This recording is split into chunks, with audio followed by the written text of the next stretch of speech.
Different insurance plans I personally own and why I chose to have it. So watch this 4-part mini-series and let's start part 1. I became a believer of insurance when I was in college kasi naging recipient ako ng educational plan na kinuha ng papa ko for me. Doon ako naging aware about insurance kasi nga wala kaming binayaran sa tuition fee. Supposedly, sagot ng insurance plan yon. But since I was a scholar nung college, binigay sa amin yon ng cash.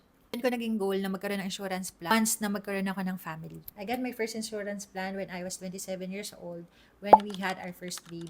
Ito nga yun, yung Sun FlexiLink. Yan, lumang folder pa. Nag-start ako dyan ng 2,500 pesos per month kasi gusto ko yung insurance na may access ako sa funds anytime. Purpose ko talaga dito is for educational fund ng first baby ko. Summarize ko lang yung mga benefits na included sa plan na to. Number 1, life insurance coverage until age 88 years old. So, covered ako hanggang age 88. Kung mamatay ako ng 89, wala na yon.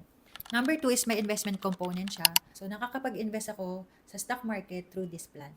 Number 3, flexible siya kasi pwede kang magdagdag ng riders or additional benefits dun sa basic plan mo, such as critical illness, accident, or disability. So, lahat yan meron sa plan ko. And additional coverage din yun for me.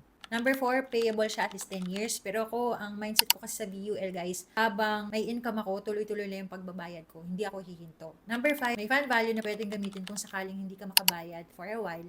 Minsan nakakalimutan ko magbayad. Hindi naglalapse agad yung insurance policy mo kasi nga may fund value to cover yung monthly charges ng insurance policy mo. So, nananatiling in-force yung policy. Okay ito as a starter plan kung gusto mo ng protection plus investment in one.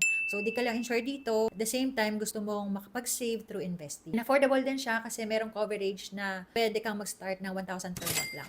That's it for my VUL plan and I hope na nakatulong to sa'yo. Watch for my next video. Bye!